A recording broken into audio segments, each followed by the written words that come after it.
धारावीकरांना धारावीतच घर मिळावं असं खासदार संजय राऊत म्हणाले।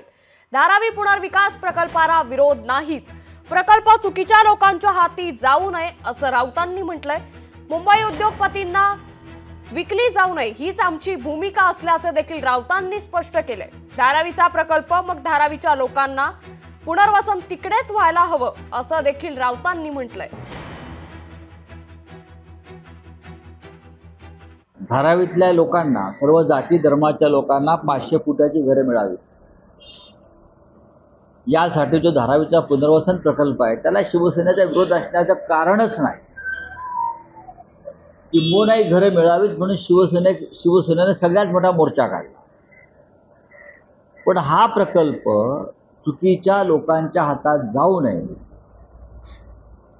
आणि ह्या प्रकल्पातून महाराष्ट्राची आणि मुंबईची लूट होऊ नये, या प्रकल्पातून मुंबई विकली जाऊ नये उद्योगपतींना, ही आमची भूमिका आहे। धारावीचा प्रकल्प आहे ना, मग धारावीच्या लोकांचं पुनर्वसन तिथेच व्हायला हवं। लोकशाही मराठी ऐका, पहा, जागरूक रहा।